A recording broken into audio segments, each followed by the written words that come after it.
A ver, doctora Joana. Muchas gracias por la invitación. Aprovechar a saludar a todas las personas que se conectan a esta hora y pueden tener acceso a este canal. Comentarles en principio que el estar afiliado es un derecho o a los riesgos laborales es un derecho que tiene todo trabajador cuando ingresa a una empresa. Previo a iniciar las labores, la idea es que el trabajador esté ya afiliado, que pueda contar con esa garantía. Las administradoras prestan ese servicio porque se presentan contingencias a diario. Si un trabajador está dentro de una empresa, y usted nos hablaba de un ejemplo práctico, las empresas, una persona se puede tropezar, se puede quemar, puede tener un accidente, viene de el reporte de accidente de trabajo. ¿Quién hace ese Pero reporte? arranquemos primero en lo práctico. Yo soy un obrero de la construcción, entonces me contrata la empresa de la firma de ISA. ¿Qué tiene que hacer la empresa para afiliarme a mí en los riesgos, para los riesgos? Bueno, en este caso las empresas mismas son las que asumen la totalidad del valor de ese riesgo. ¿Y es No obligación? sucede, es obligación de los empleadores porque las empresas aseguradoras, puede ser una que es privado, el resto que son una pública y otras que son privadas, puede escoger la que quiera, Positivo, Asura, la que AXA Colpatria, la que desee. Afilia a ese trabajador a través de un formulario, unos documentos básicos que le piden y a partir del inicio de la relación laboral empieza la cobertura. ¿Qué pasa si dentro de esa jornada laboral un trabajador, en su caso, usted como trabajador tiene un accidente? El jefe inmediato realiza el reporte a través de una llamada a esa entidad para decirle, mire, el trabajador Ramiro el día de hoy estaba levantando un bulto, tuvo un accidente de trabajo al desplazarse y caerse, entonces necesito asistencia en ese tema. Entonces, ¿qué va a hacer? Ella le va a dar la directriz para que se traslade a la EPS, porque la EPS es quien presta el servicio de salud, ya que las ARL no tienen como tal clínicas especializadas pues como para prestar ese servicio. Y ahí empieza como la ruta de la prestación asistencial para ese trabajador. Venga, le cuento yo un caso que me pasó a mí hace 15 días. Estaba en Mar del Plata, Argentina. Yo tenía en un hotel una reunión de 50 personas para atender unos premios internacionales y necesitaba 3 meseros. Entonces me fui a hablar con el restaurante del hotel para que ya había conseguido alquilar el salón, el sonido y demás mobiliario, y fui a hablar directamente con los trabajadores, los meseros, a ver si podían trabajar con nosotros durante 2 horas que iba a durar el acto. Y los tres me dijeron, no, es que a nosotros si nos pasa algo trabajando con ustedes 2 horas, pues el riesgo laboral nadie nos lo cubre, entonces no quisieron hacer eso. En la cultura colombiana lo hubieran hecho de una, pero en la cultura argentina, que es un poquito más avanzada, no se logró. Entonces quería dar ese ejemplo de que es muy importante que todo el mundo esté en la normativa de los riesgos laborales. Y hay que tener en cuenta algo. El ejemplo que yo le estaba dando era un trabajador que está prestando sus servicios para una empresa, pero como trabajadores independientes, la obligación es la misma, pero ya todo corre por cuenta del propio trabajador, quien de esa misma manera se puede afiliar directamente a una ARL y es él quien cubre el valor total de esos aportes. Cuando es trabajador de una empresa, es la empresa quien cubre esos aportes. Pero cuando es trabajador independiente, pues lo hace el propio trabajador a efectos de que si llega a tener una contingencia, pues tenga la prestación y la asistencia correspondiente. ¿Qué otro caso, doctora María Eugenia, No, pero tenemos si me para? permite, yo quisiera hacerle una pregunta o que la doctora Joana nos complemente, porque realmente la cotización por riesgos laborales es bastante pequeña y que ella nos haga como una estandarización de las tarifas que se manejan para el efecto. Hay que tener en cuenta algo y es que como lo dice la doctora María Eugenia, pues hay una tabla de riesgos que establece desde el riesgo 1 hasta el riesgo 5, digamos unas tarifas que manejan. Realmente sí es muy baja cuando se trata de riesgo 1, que son para los trabajadores que se desempeñan al interior de una oficina, se paga el 0.522% de lo que sería un salario, entonces pues realmente es muy, muy, muy barato. Y si ya va aumentando, digamos, la labor más alta o el riesgo más alto es para los trabajadores que desempeñan el área de la construcción, minería, explotación petrolera, y ya estamos hablando del 6,93, algo así, pues realmente no se compensa con lo que tiene que aportar a salud o a pensión, que son 12,5, 16%. Entonces, pues ese es un llamado para que la gente entienda que es necesario al momento de prestar una labor estar cubierto por una aseguradora, en este caso las ARL. Bueno, y doctora María Eugenia, ¿qué otro ejemplo importante nos puede No, traer alrededor de la relación patrono-obrero?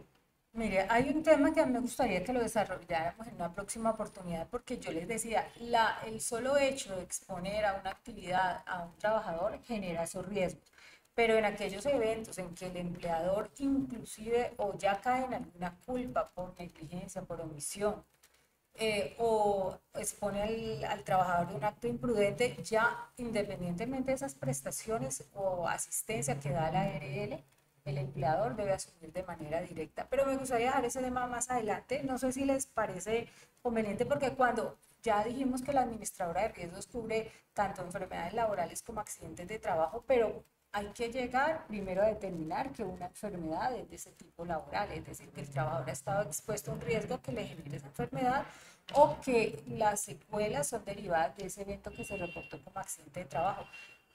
Una vez se determine eso, hay que pasar a un proceso de calificación, determinar cuál A es ver, la doctora, pérdida. vamos a la casuística. Yo estoy trabajando en una empresa y tanta presión por cumplir metas, objetivos y resultados conlleva a un estrés grande, me da un infarto. ¿Cómo sería mi proceso para yo defender mis derechos en esa enfermedad del infarto?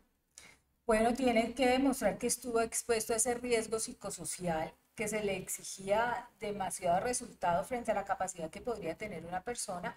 No son pruebas sencillas, tiene que en primera instancia calificar la EPS, y hay una batería de riesgo psicosocial, que hace una prueba en la cual van a hacer preguntas si los factores de riesgo intralaborales eran superiores a los extralaborales, porque tenemos en la actualidad personas que realmente no ejecutan actividades en beneficio propio para su crecimiento personal, sino que básicamente están dedicadas únicamente a la laboral. Este tipo de personas, obviamente esas enfermedades van a ser secuela de la actividad laboral, pero cada caso es muy particular. Nosotros no podemos generalizar en ningún evento que ¿Quién, el solo hecho, más porque quién evalúa mi infarto y mi relación laboral si fue o no fue? ¿Quién? en ¿Cómo es? primera instancia la EPS. La EPS. Pasa la EPS, y si el afiliado no está conforme porque de pronto la EPS dijo que esa enfermedad era de carácter laboral, puede recurrir ese dictamen a través de una controversia ante la Junta Regional Calificadora de Invalidez. Pero si me permite, me gustaría darle la palabra a la doctora Karen, que ella es muy buena en el proceso de calificación. A ver, doctora Karen. Buenas tardes para ustedes, buenas tardes para toda la audiencia que nos escucha y nos mira. Bueno, en el caso de pérdida de capacidad laboral, lo primero que hay que tener en cuenta es que es un proceso sumamente sencillo, lo adelanta el propio afiliado y con la ayuda, por supuesto, de las personas que sabemos, como los abogados y asesores jurídicos.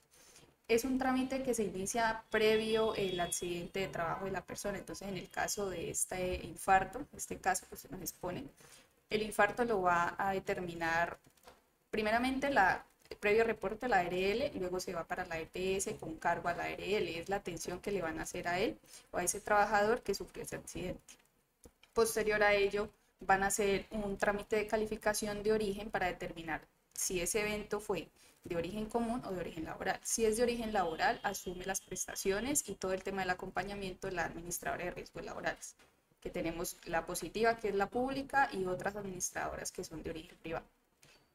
Una vez se establece el origen y se hace la calificación del grado y porcentaje de pérdida de capacidad laboral de esta persona, si no se está de acuerdo, se apela en el término de 10 días hábiles, y esto procede en primera instancia a un ente superior, que es la Junta Regional de Calificación de Es Invalidez que del Valle del decide Cauca. en primera instancia. Sí, señor. Cuando uno no está de acuerdo en primera oportunidad con ese dictamen, uno apela y se va directamente al superior, que es la Junta Regional. En este caso, en la ciudad de Cali, es la Junta Regional de Calificación de Invalidez del Valle del Cauca. ¿Y esa junta regional quién la designa? La designan por decreto, un decreto y un reglamento. Son 3 médicos. Inicialmente es un fisioterapeuta, un trabajador social y Médico laboral. el médico laboral. ¿La designa el Ministerio de Trabajo? Sí, sí. Bueno, entonces, en la segunda instancia, ¿cómo funciona? Sale ese primer dictamen en primera instancia. Si no se está de acuerdo con ese grado de pérdida de capacidad laboral, vuelve y se presenta recurso de reposición para que la misma junta que lo expidió, es decir, la regional, lo revise. Y si normalmente nos pasa mucho que nunca reponen, es decir, confirman esa decisión, se va en apelación al superior, que se queda en la ciudad de Bogotá, la Junta Nacional de Calificación de Invalidez. Y si yo no estoy conforme con la Junta Nacional de Calificación, En ese caso, normalmente uno hace uso de la acción de tutela, pero pues por la experiencia nunca se deja por esa vía, entonces se va a la justicia ordinaria, que tenemos un plazo de 3 años para demandar ese dictamen, previo realización de otro dictamen o pericial. sea, su para recomendación determinar. no ir a la tutela, sino de una vez a la demanda. Por la experiencia sí, porque se hace la tutela y se solicita, pero normalmente se llega hasta la segunda instancia de la impugnación y no se consigue la. Doctora María Eugenia quería aportarnos algo. Sí, es que, a ver, en muchas oportunidades se toma como la decisión de la Junta Nacional como lo más alto que pueda haber y esta Junta se suele equivocar en muchas oportunidades. Hemos tenido muchos casos en los cuales, bien sea por la pérdida de capacidad laboral asignada o por el origen de las patologías, ellos se han equivocado. Entonces, como lo decía la doctora Karen, pueden acudir a la justicia ordinaria. Nosotros llamamos a la gente a no quedarse conforme que porque la Junta Nacional emitió un dictamen que no les favorece, sino hacer revisar el caso y si existen los elementos, adelantar la acción ordinaria correspondiente. Esa acción ordinaria, ¿qué trámite real tiene en años? Años muchos. O sea, he tenido casos de 10 años. De 10 años. Y también, y el mínimo, Mínimo, por ahí 3 años. 3 años. Yendo muy bien porque, a ver, este tipo de procesos pueden inclusive llegar a la Corte Suprema de Justicia. Allá son 2, 3 años que se puede tardar no más en esa instancia. Y de ahí para abajo, pues habrá que ver a qué juzgado le corresponde, con qué celeridad está y lo mismo en el tribunal. En la experiencia de ustedes en la firma María Eugenia Opegui Asociados, ¿cuál ha sido el porcentaje de éxito y de no ganar en la demanda ordinaria? Muy bien, hasta ahora con todos los que hemos adelantado nos ha ido súper bien, o sea, digamos, estudiamos muy bien los casos para arriesgarnos a este tipo de acciones. Es Nuestra decir, firma que trabaja sobre el resultado. ISA, Entonces, ISA las puede recomendar a ustedes porque, ¿cuánto? ¿90%? en dictámenes vamos 100% hasta ahora. 100% hoy. ¿Y por qué mira, Joana? Porque hemos tenido unos casos que han sido bastante difíciles, algo complejos, pero hay que decirle a la ciudadanía, como lo decía la doctora María Eugenia, no se quede conforme con un dictamen que ya recibió. Nosotros no somos médicos, somos abogados, pero nosotros hacemos uso de las herramientas de ley, llamamos a los procesos a peritos y solicitamos que los jueces también consulten otras juntas. ¿Por qué? Porque esa no es una prueba solemne para el juez. El juez no tiene tarifa legal alguna, o sea, no está atado a lo que le diga una junta X o Y. Él tiene sí los elementos, pero él tiene la facultad de hacer uso de testimonios y otro tipo de pruebas que le van a llevar a una verdad sobre un caso que se le plantee. Hemos tenido casos de éxito en ese sentido y por eso lo podemos manifestar el día de hoy. O sea que ustedes no son médicos, pero como buenas abogadas, para tener el éxito hay que tener un conocimiento un poquito mayor que el denominador común de las personas para poder entender el nivel de enfermedades y poder darle la orientación jurídica al cliente y, como lo dicen, ganar es 100% es de admiración, eso es. Sí, no todo el mundo se arriesga, ¿no? No podemos decir aquí que hemos adelantado 500 demandas de ese tipo, no, pero las que hemos adelantado nos ha ido muy bien. Tenemos un caso muy reciente en el que cuestionamos al perito, un médico laboral, fuertemente, porque se decretó la prueba pericial dentro del proceso y en 3 oportunidades sacaba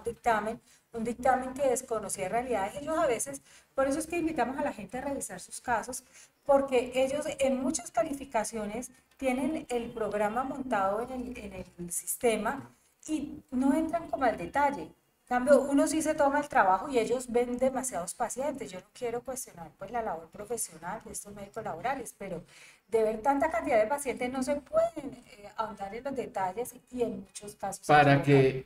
que el ciudadano, la ciudadana, nos pueda comprender más este tema de tantísimo interés público. Dos casitos muy precisos, quizás el titular de dos casitos de enfermedades donde ustedes han logrado un buen resultado.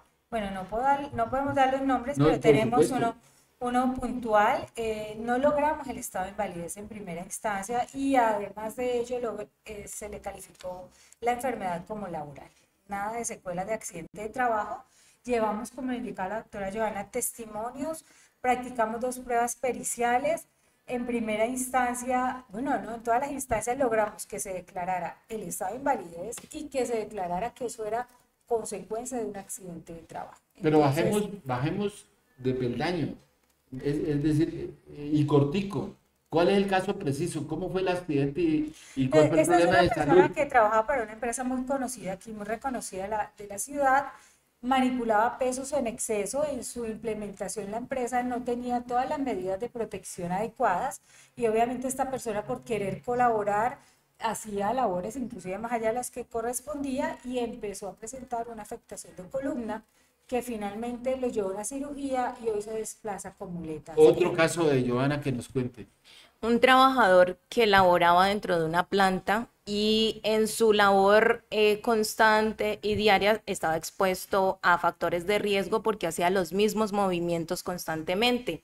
La empresa en sus inicios no tomó o no adoptó las medidas pertinentes para que ese trabajador no estuviera expuesto y con el paso de los años tuvo un problema en el manguito rotador que lo llevó a estar calificado y a tener una pérdida de capacidad permanente por ello. Se demanda al empleador y en primera instancia ganamos, en segunda modificaron, pero es un caso de éxito de la firma. Y Karen nos dice otro caso. Un trabajador que inicialmente ingresa a realizar sus labores el día que no lo llama. Posterior a eso sufre un accidente de trabajo y no tenía cobertura de riesgos. ¿Pero qué accidente? Accidente de trabajo de tipo lesión de fractura y pérdida de una extremidad. Posterior a eso se realiza como tal el procedimiento para iniciar nulidad de dictamen, para iniciar culpa patronal y finalmente se logra conciliar a través de la primera audiencia. Bueno, excelente. Ya tenemos nosotros, Isa, un abanico ya de información aterrizada. 5 minutos finales, doctora María Eugenia. ¿Qué otro tema tenemos para exponerle a la comunidad? Bueno, no sé si les parece bien que abordemos un poquito la parte de la culpa patronal que está muy relacionada con el tema que estamos manejando, en razón a que en muchas oportunidades, o sea, el sistema de riesgos laborales no solo busca prestaciones, no solo busca asistencia, sino también prevenir la ocurrencia de accidentes y la adquisición de enfermedades laborales, porque el principal garante de la salud del trabajador es el empleado. Entonces, cuando además de esas prestaciones que da la ARL, se demuestra que ese empleador incumplió y lo hemos tenido repetitivamente, como lo decía Joana, ponen a los trabajadores a que ejecuten actividades o movimientos repetitivos fuera de los ángulos de confort, los exponen a la manipulación de pesos, a transportes en vehículos inseguros, o sea, es una infinidad de situaciones que se pueden dar que causan lesiones, perturbaciones, sean físicas, sean mentales, de todo tipo en el trabajador, que estos trabajadores tienen la oportunidad de reclamar directamente de sus empleadores unas prestaciones ya solo de tipo económico, pero con independencia de lo que es la ARL. Es decir, no se va a supeditar el pago de esas indemnizaciones porque el trabajador le haya sido reconocida una indemnización por incapacidad permanente parcial o porque tiene una pensión de invalidez. Doctora María Eugenia, y tenemos a Karen y a Joana, nos han tocado varios temas importantes. Yo quiero ahondar un poco en algo que afecta a más de uno de estos colombianos que son en parte la nueva generación y son los altos índices de informalidad que presenta Colombia. Más de uno de los colombianos no está afiliados ni a EPS ni a ARL y ni siquiera tienen en cuenta cómo es el proceso de afiliación con las EPS. Estamos hablando de estos derechos laborales que son tan importantes. Hay casos donde en fábricas se han presentado intoxicaciones por químicos, excesos de fuerza, problemas en la salud mental. Quisiera que cada uno de ustedes en un minutico nos dé 3 tips de por qué es importante que los colombianos se afilien a la EPS y conozcan de estos derechos, qué beneficios. Exijan formalidad en su relación laboral. Claro, o sea, el empleador, cuando se trata de una vinculación de tipo laboral formal, el empleador es el responsable de hacer esa afiliación tanto a EPS, fondo de pensiones, como a una ARL, inclusive a la caja de compensación familiar. El trabajador tiene derecho a exigir del empleador el cumplimiento de esas obligaciones. Y si no lo hacen, pues proceden quejas ante el Ministerio de Trabajo para que ese empleador cumpla con esa Recordemos el obligación. Ministerio de Trabajo en Cali, ¿dónde queda? ¿Cómo se llama?